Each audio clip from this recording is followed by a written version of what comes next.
Welcome to another Career Chat, bite-sized inspiration on the Transparent Nature podcast.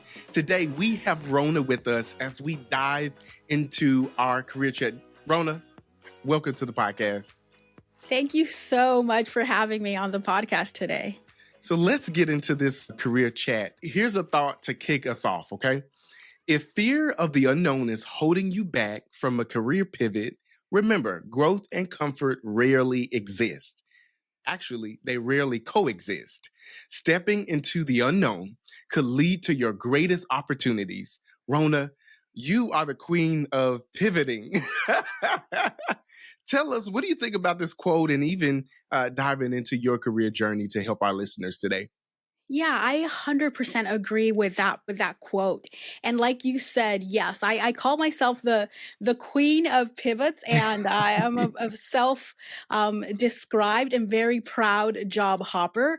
I'm proud of it because Mm-hmm. I think as humans, we change, our interests change. And a lot of my pivots have been because I've changed what I've wanted to do, but they've also been because I've been forced to do things for external Oh, wow. circumstances. I am from Panama in Central America, and I moved here to the US 15 years ago.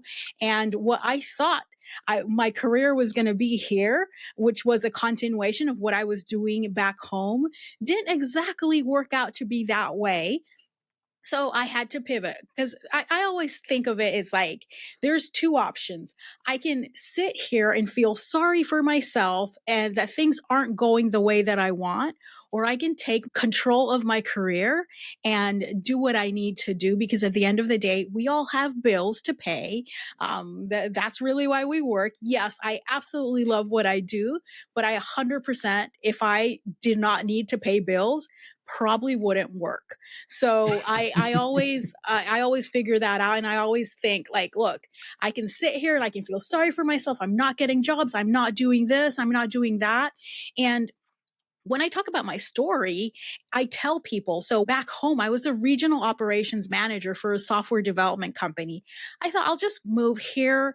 I'll take a few months to be a new wife in a new city, and then I'll apply for jobs, right? Well, it took years to get interviews because Wow. I live in a city that maybe isn't that immigrant friendly. And I'm sure people had ideas in their head of like, they're seeing this Mm. resume with a ton of international experience, but no like experience here. So they were probably thinking I needed visa sponsorship or any of Oh, these wow. things. So what I did was, you know what? If they aren't going to invite me to an interview, I'm going to invite myself. And no, I didn't barge into anyone's office. Like I'm an introvert. I didn't Yeah, do that. tell us how you did that. I created a video cover letter and I shared a quick video. It was a 90-second video where I shared about my background and my experience. I kid you not, I started getting interviews. I like literally Oh, after wow. years of not getting anything, of getting ghosted or getting rejection, Mm. I started getting interviews and I got a job within a couple of weeks. Wow, that's an amazing story.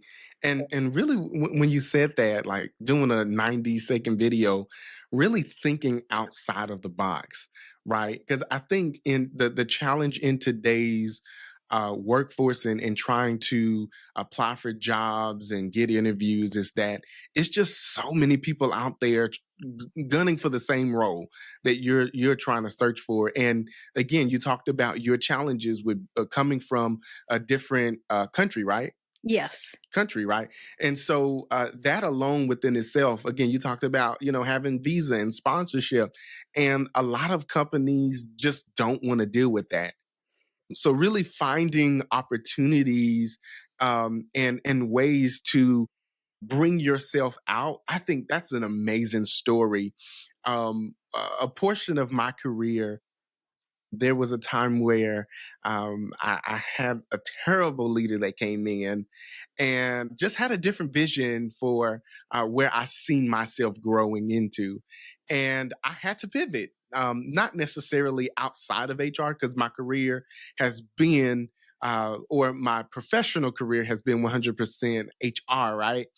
But, finding other job opportunities. And one of the things that my god brother shared with me is, hey, you need to reach out to those hiring leaders on LinkedIn or find their emails so you can have a conversation with them. And guess what? I reached out, and this one particular lady responded, but then I didn't hear her for maybe another month.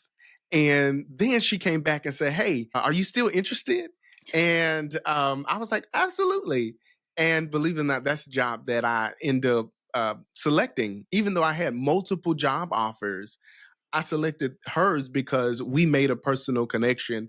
And I believe in my leader that is hiring me, that we have to connect on a certain wavelength.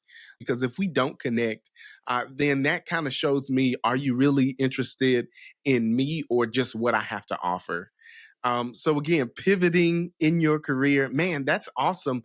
Can you tell me, because you went from that and you end up working in talent acquisition? How did you pivot in that? So, I that job, I was in the middle of a pivot before moving, but I understood that I wasn't going to be able to. So, I was very vocal with the CEO of that company where I worked at back home about my distrust and not, I wasn't pleased with our talent partner. And he was tired, literally, I think he was tired of hearing me complain about this. Not complain, but like say, like, hey, this isn't working. This isn't working. Yeah. And he's like, you know what? Operations, like, he's like, you're the head of operations. Now recruiting is under you. Oh I was like, wow. okay. He's like, and I think he was saying it to like call my bluff, but I was like, yeah, Mm, right. Challenge accepted. And I really loved it. But then I moved and I knew I wanted to get into talent acquisition, but I also knew I didn't have a ton of strong experience in that. So I went back to my roots. The first job that I got here was back in, so I'm a software engineer, was back in my roots in the engineering side of things.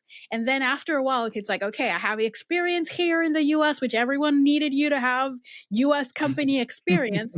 Now I have that. Now I'm ready to pivot. Well, of course, I created another video. Like, I mean, after I saw how that worked, I'm never doing another thing without a video. And literally, that every time I want to pivot, I do just a make a video. video. And I did a video I and love it. I explained all of my experience and why I wanted to pivot and why I was the right person for it, and got jobs in that way. And every time I've wanted to pivot, that video has been my secret weapon. Really, I believe in it. Yeah, yeah. So if you're listening to this career chat, maybe something you want to do is create a video. But you know what? On LinkedIn, they have these voice recordings where you can record your voice. Another podcaster sent me a voice memo, Yeah. and I was like, "Oh wow, I didn't know you could do this." And I was like, "Well, hello, how are you?"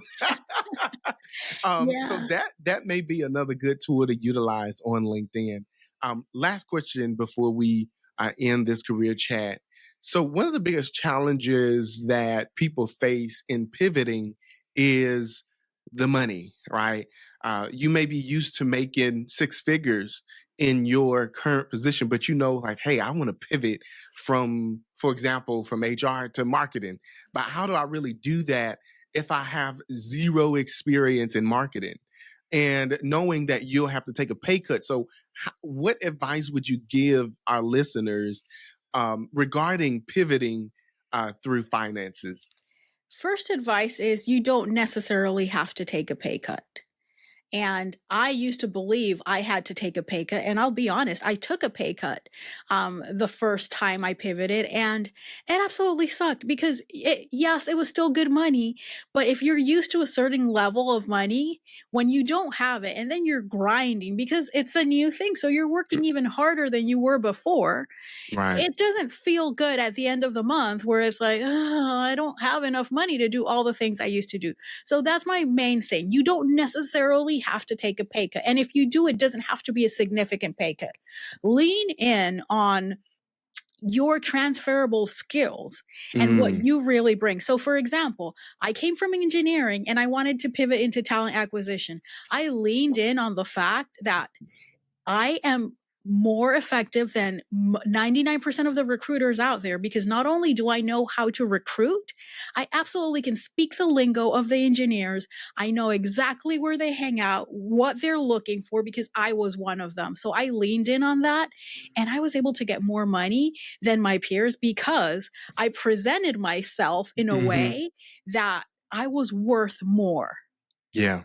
So Wow. that's my advice. Like, lean in on your transferable skills and what makes you be able to command that money. Are you always going to get a ton more money than everyone else? No, but you don't necessarily have to, if you're in that mindset that you don't necessarily have to take the significant pay cut, things will work out better for you. Yeah. So don't be afraid. Yes. Don't be afraid. Man, that is awesome. And I think that, again, so many people think like, hey, I have to take a pay cut going into a different a job or a different role. But something that you didn't say vividly was you honed in on that same industry so you can pivot, right? Yeah. You said you knew where the engineers were, right? If I'm a hiring manager and you're telling me I know how to recruit other engineers, guess what? I'm gonna be like, you know what? She may be, it may be a learning curve, but she may add a whole lot of value that we may not see into our department or in that role. So thank you, Rhona, for all of those great insights, bite-sized inspiration here on the Transparent HR podcast. Hey, we want y'all to listen in on the latest episode with Rhona as she shares with us valuable nuggets on building your personal brand. We'll see you on the other side.